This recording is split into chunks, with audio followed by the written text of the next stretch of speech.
முதல் மந்திரி அனிருத்தர் ஆழ்வார்க்கடியானையும் பூங்குழலியையும் சுந்தர சோழருடைய அரண்மனைக்கு கூட்டிட்டு போய் இளவரசர் அருள்மொழிவர்மரை தான் எப்படி காப்பாத்தினேன் அப்படிங்கிறத பூங்குழலியோட வாயாலேயே சொல்ல வைக்கிறாரு.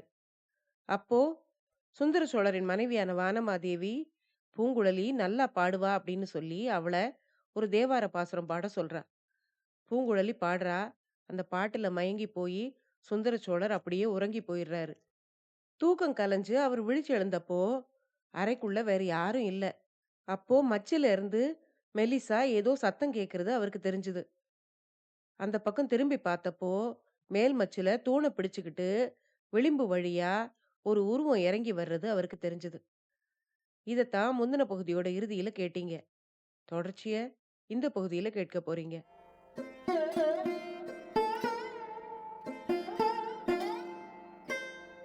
அனைவருக்கும் வணக்கம். நீங்கள் கேட்டுக்கொண்டிருப்பது கதை ரேடியோ தமிழ். அமரர் கல்கி அவர்கள் எழுதிய பொன்னியின் செல்வன் நாவலுடைய 4வது பாகத்தை கேட்டுட்டு இருக்கீங்க. இதுவரைக்கும் 31 அத்தியாயங்களை கேட்டிருக்கீங்க. தொடர்ச்சிய இந்த பகுதியில கேட்க போறீங்க. கதையை ஆரம்பிக்கிறதுக்கு முன்னால சேனலுக்கு வந்திருக்கிற எல்லாருக்கும் என்னுடைய அன்பான வரவேற்புகள். இப்ப வாங்க கதைக்குள்ள போகலாம். அத்தியாயம் 32.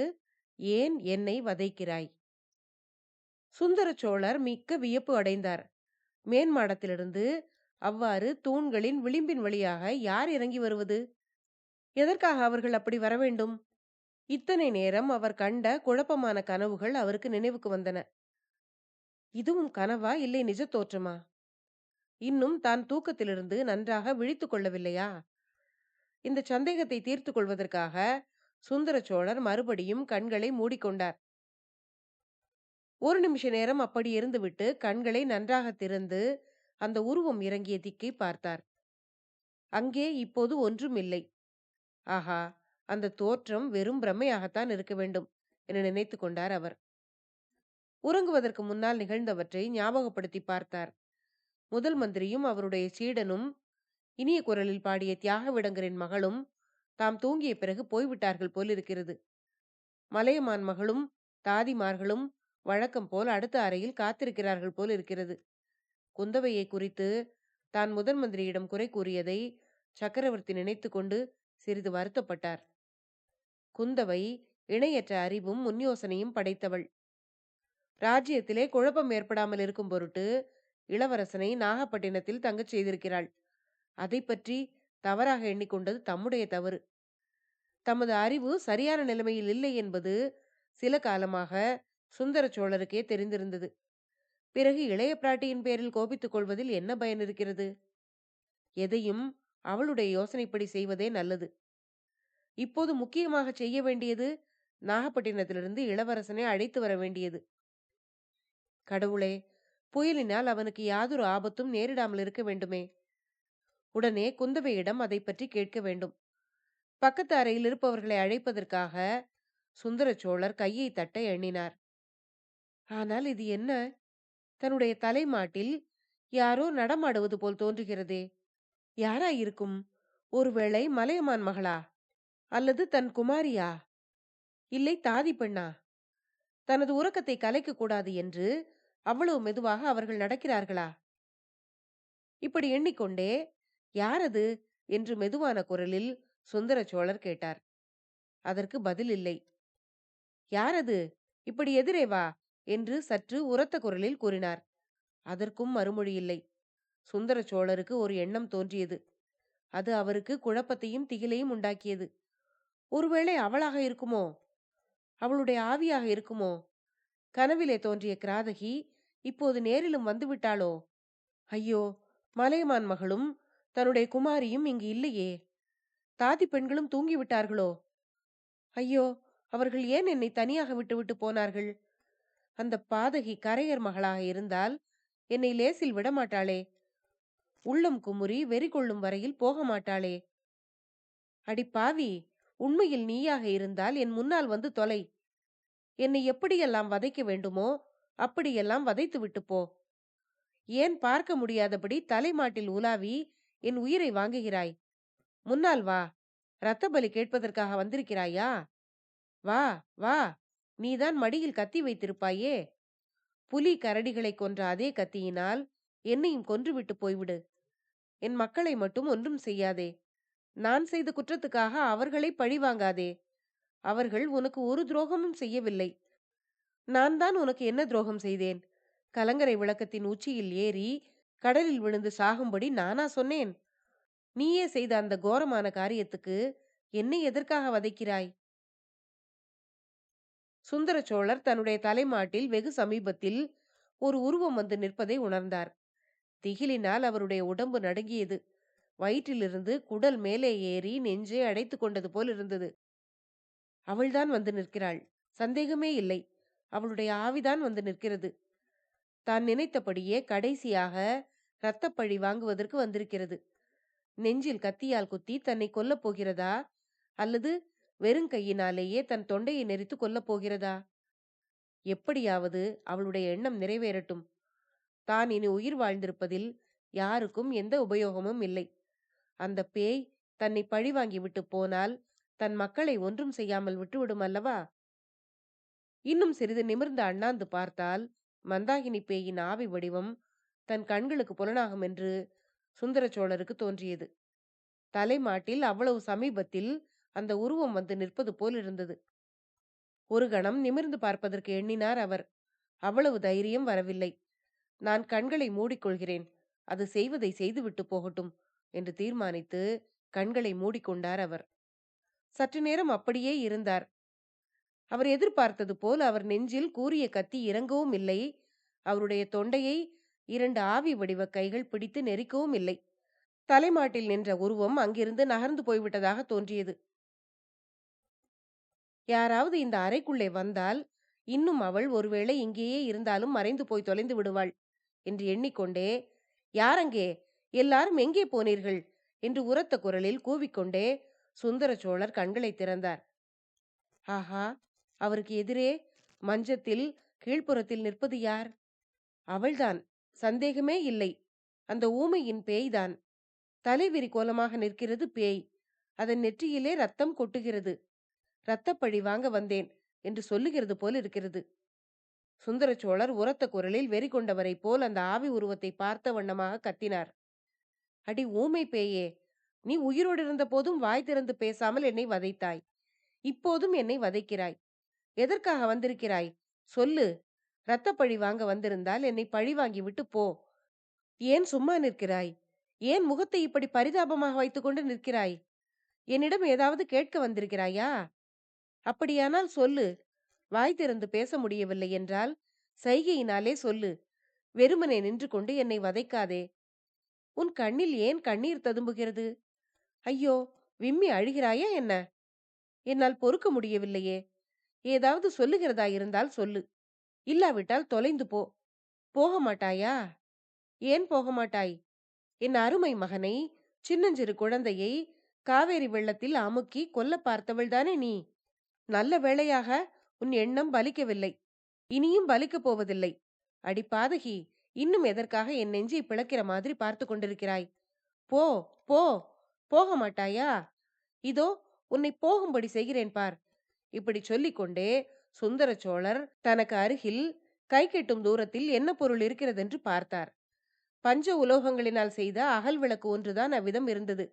அதை எடுத்துக்கொண்டு போ பேயே போ என்று அலறிக்கொண்டே மந்தாகினி பேயின் முகத்தை குறிப்பார்த்து அதை வீசி எறிந்தார். அந்த தீபம் சுடர் விட்டு எரிந்த வண்ணம் அந்த பெண்ணுருவத்தை நோக்கி பாய்ந்து சென்றது.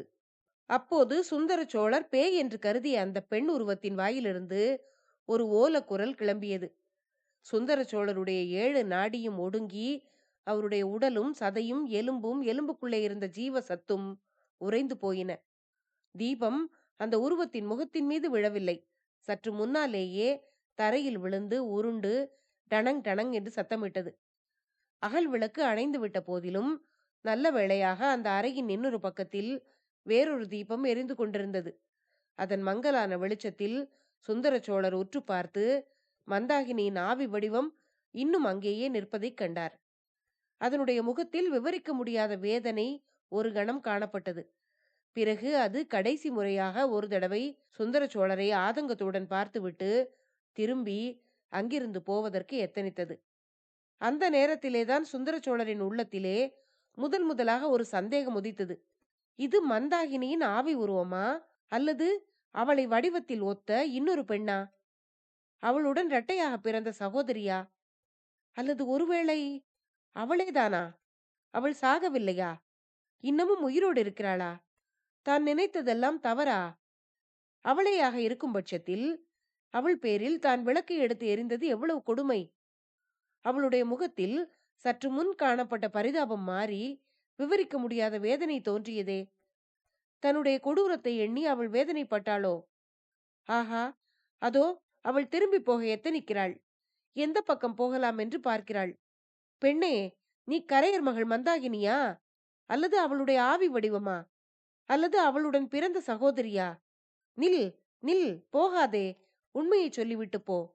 இவ்விதம் சுந்தர சோழர் பெரும் குரலில் கூவிக் கொண்டிருந்த போது தடதடவென்று பலர் அந்த அறைக்குள் புகுந்தார்கள். மலையமான் மகள், குந்தவை, வானதி, பூங்குழலி, முதன் மந்திரி, அவருடைய சீடன் அத்தனை பேரும் அறைக்குள்ளே வருகிறார்கள் என்பதை சுந்தர சோழர் ஒரு கண நேரத்தில் தெரிந்து கொண்டார்.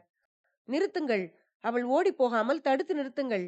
அவள் யார், எதற்காக வந்தாள் என்பதை கேளுங்கள் என்று சுந்தர சோழர் அலறினார். உள்ளே வந்தவர்கள் அவ்வளவு பேரும் ஒரு கணம் வியப்பினால் திகைத்து போய் நின்றார்கள்.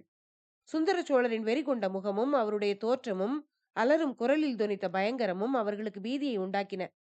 மந்தாகினி தேவியை அங்கே பார்த்தது அவர்களை வியப்பு வெள்ளத்தில் திக்குமுக்காடச் செய்தது.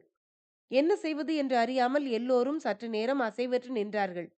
முதல் மந்திரி அனிருத்தர் நிலைமை என்ன என்பதையும் அது எவ்வாறு நேர்ந்திருக்கக்கூடும் என்பதையும் ஒருவாறு ஊகித்து உணர்ந்து கொண்டார். அவர் பூங்குழலியை பார்த்து, பெண்ணே, இவள்தானே உன் அத்தை என்று கேட்டார். ஆம் ஐயா என்றாள் பூங்குழலி. திருமலை, ஏன் மரம் போல நிற்கிறாய்? மந்தாகினி தேவி ஓட பார்க்கிறாள், அவளை தடுத்து நிறுத்து, சக்கரவர்த்தியின் கட்டளை என்றார். ஆழ்வார்க்கடியான் தன் வாழ்நாளில் முதல் முறையாக குருவின் கட்டளைக்கு கீழ்ப்படிய மறுத்தான்.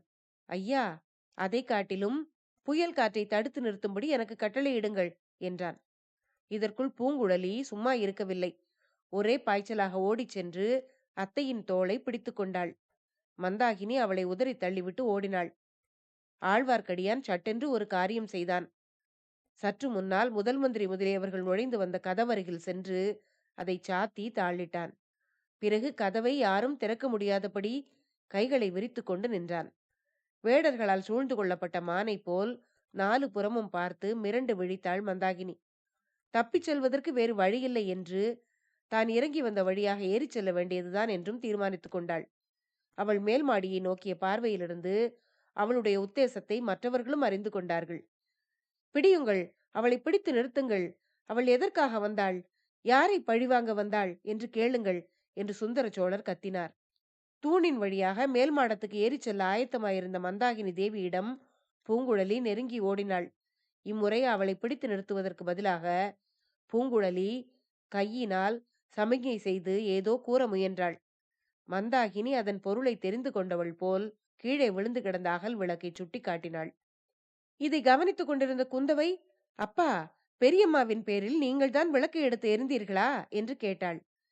ஆம் மகளே, அந்த பேய் என்னை பார்த்த பார்வையை என்னால் சகிக்க முடியவில்லை. அதனால் விளக்கு எடுத்து எரிந்தேன் என்றார் சுந்தர சோழர். தந்தையே, பேயும் அல்ல, ஆவியும் அல்ல, உயிரோடு இருக்கும் பெண்தான் அப்பா. பெரியம்மா சாகவே இல்லை. முதல் மந்திரியை கேளுங்கள், எல்லாம் சொல்லுவார் என்று குந்தவை கூறிவிட்டு மந்தாகினியும் பூங்குழலியும் மௌன வாக்குவாதம் செய்து கொண்டிருந்த காட்சியை பார்த்தாள். உடனே அந்த இடத்துக்கு போனாள். மகளே, அவளிடம் போகாதே. அந்த ராட்சசி உன்னை ஏதாவது செய்து விடுவாள் என்று சுந்தர சோழர் கூவிக்கொண்டே குந்தவையை தடுப்பதற்காக படுக்கையிலிருந்து பரபரப்புடன் எழுந்திருக்க முயன்றார். மலைமான் மகள் வானமாதேவி அவருடைய தோள்களை ஆதரவுடன் பிடித்து படுக்கையில் சாய வைத்தாள். பிரபு, சற்று பொறுங்கள், தங்கள் திருமகளுக்கு அபாயம் ஒன்றும் நேராது என்று கூறினாள். அத்தியாயம் 33. சோழர் குல தெய்வம். குந்தவை அருகில் வந்ததும் மந்தாகினி அவளை ஒரு கணம் உற்று பார்த்தாள். அப்போது யாரும் எதிர்பாராத ஒரு காரியத்தை இளைய பிராட்டி செய்தாள். தரையில் விழுந்து மந்தாகினியின் பாதங்களை தொட்டு வணங்கினாள். மந்தாகினியின் கண்களில் அதை பார்த்ததும் கண்ணீர் பெருகியது. அவள் குனிந்து குந்தவையை தூக்கி எடுத்து அணைத்து கொண்டாள். பிறகு இளைய பிராட்டி அவளுடைய ஒரு கையை தோள் வரையில் சேர்த்து தன் கையினால் தழுவி பிணைத்துக் கொண்டு சக்கரவர்த்தி படுத்திருந்த இடத்தை நோக்கி வந்தாள். சக்கரவர்த்தி இப்போதுதான் மந்தாகினியின் முகத்தை நன்றாக பார்த்தார். அவளுடைய நெற்றியிலிருந்து ரத்தம் வடிவதைக் கண்டார். சுவாமி, தாங்கள்தான் விளக்கை எரிந்து காயப்படுத்தி விட்டீர்களா? ஐயோ, என்ன காரியம் செய்தீர்கள் என்று மலையமான் மகள் அலறினாள். இல்லவே இல்லை, நான் எரிந்த விளக்கு இவள் மேல் விழவே இல்லை. அதற்கு முன்னாலேயே இவள் இரத்த காயத்துடன் வந்து நின்றாள். ஆனால் இந்த பாதகி என் மேல் பழி சொன்னாலும் சொல்லுவாள். நீங்களும் நம்பி விடுவீர்கள். நீங்கள் எல்லோருமே அவளுடைய பக்கத்தில் இருக்கிறீர்கள். மலைமான் மகளே, இவளிடம் நீ கூட பரிதாபப்படுகிறாயே, இவள் யார் என்பது உனக்கு தெரியுமா என்று சுந்தர சோழர் கேட்டார். தெரியும் சுவாமி, இவர் என் குலதெய்வம், சோழர் குலத்துக்கே தெய்வம். என் அருமை மகன் காவேரியில் மூழ்கி போய்விடாமல் காப்பாற்றி கொடுத்த தெய்வம் அல்லவா என்று கேட்டாள். ஆஹா, நீ கூடவா அவ்விதம் நம்புகிறாய்? குந்தவை ஒருவேளை அவ்வாறு உன்னிடம் சொன்னாளா என்று கேட்டார் சக்கரவர்த்தி. நானே கண்ணால் பார்த்ததைத்தான் சொல்லுகிறேன். அருள்மொழியை காப்பாற்றியது மட்டுமல்ல, சோழ நாட்டுக்கு தங்கள் உயிரை காப்பாற்றி கொடுத்த தெய்வமும் இவர்தானே. தாங்கள் பூதத்தீவில் காட்டுக்கரடிக்கு இரையாகாமல் காப்பாற்றிய தெய்வம் அல்லவா என்றாள் மலையமான் மகள். கடவுளே, அது கூட உனக்கு தெரியுமா? இவள் இத்தனை நாள் உயிரோடு இருந்து வருகிறாள் என்பதும் தெரியுமா என்று கேட்டார் சக்கரவர்த்தி. சில காலமாக தெரியும். தெரிந்தது முதலாக இத்தேவியை ஈழ நாட்டிலிருந்து அழைத்து வரும்படி முதல் மந்திரியிடம் சொல்லிக் கொண்டிருந்தேன். அனிருத்தரே, மகாராணி சொல்லுவது என்ன? இவள் உண்மையிலேயே அந்த கரையர் மகள்தானா? இவள் உயிரோடு தான் இருக்கிறாளா? இவள் இறந்து விட்டாள் என்பது பொய்யா? இவள் ஆவி என்னை வந்து சுற்றுகிறது என்று நான் எண்ணியதெல்லாம் பிரம்மையா? ஏற்கனவே என் அறிவு குழம்பி இருக்கிறது. எல்லாருமாக சேர்ந்து என்னை முழு பைத்தியமாக்கி விடாதீர்கள் என்றார் சுந்தர சோழ சக்கரவர்த்தி. பிரபு, இவர் கரையர் மகள் என்பது உண்மைதான்.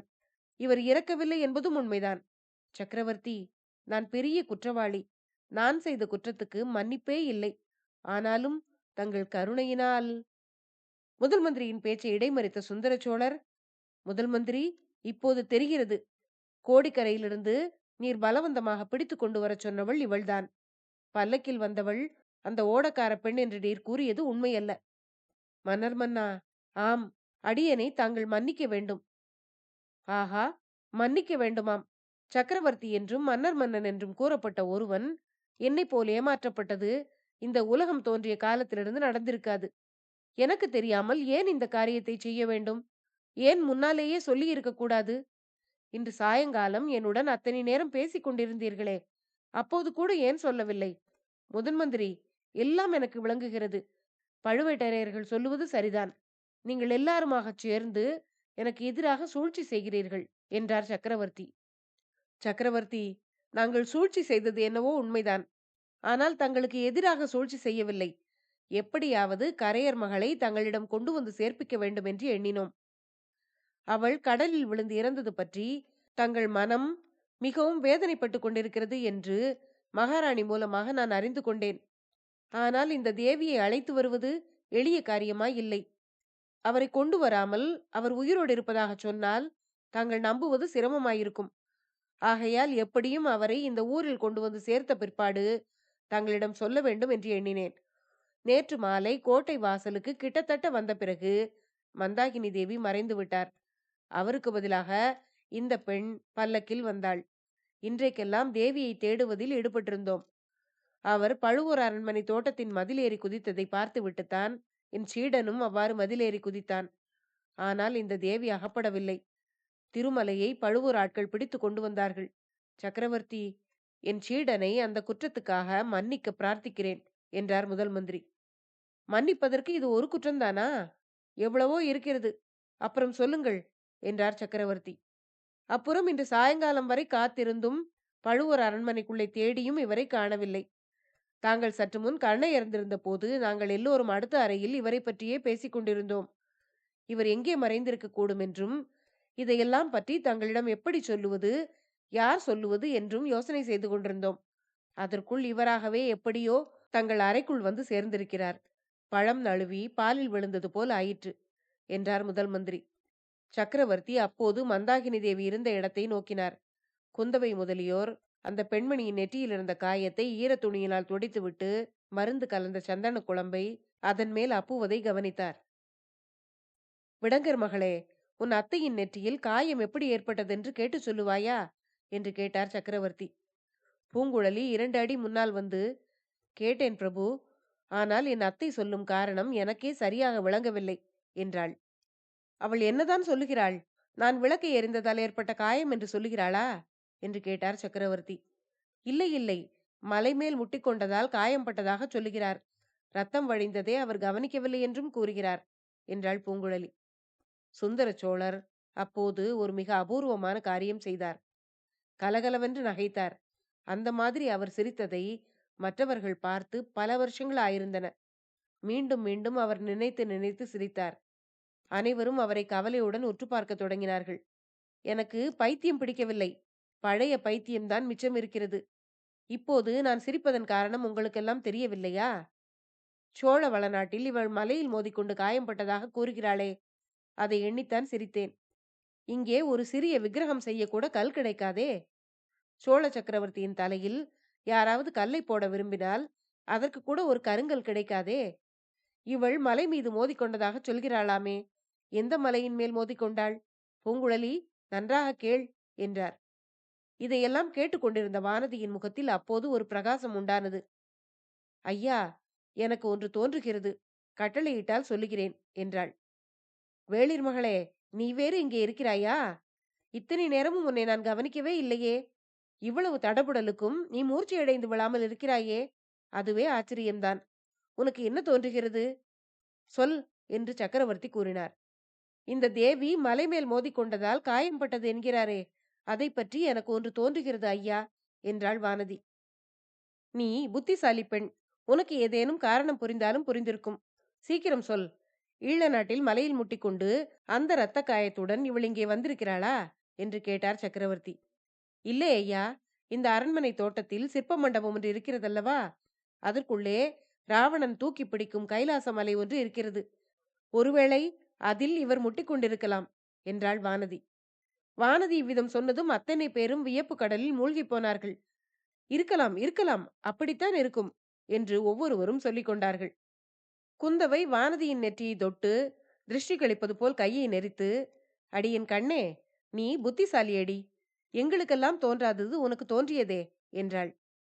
பூங்குழலி அதை கோபத்துடன் பார்த்து கொண்டிருந்து விட்டு தன்னுடைய ஊமை அத்தையிடம் சைகை பாஷையில் கேட்டாள்.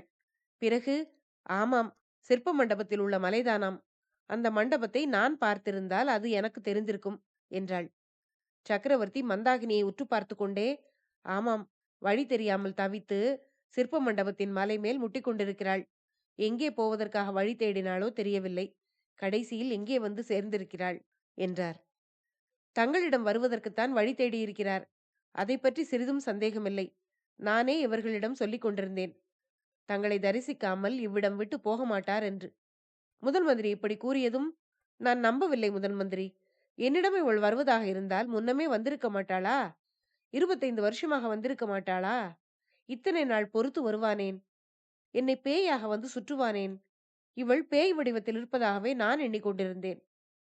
பேயை போலத்தான் ஈழ நாட்டு காடு மலைகளில் அலைந்து திரிந்து வந்திருக்கிறாள்.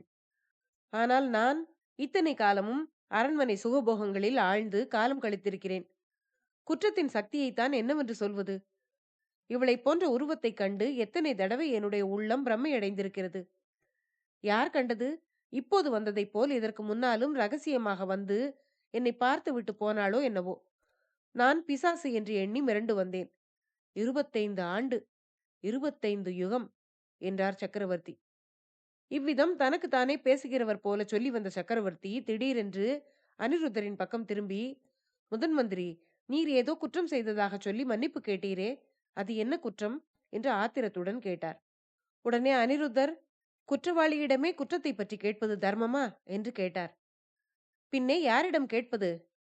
உம்முடைய முகத்திலேயே அது எழுதியிருக்கிறது. அவள் கடலில் விழுந்து இறந்து விட்டதாக வந்து சொன்னீரே, அதுவே பொய்.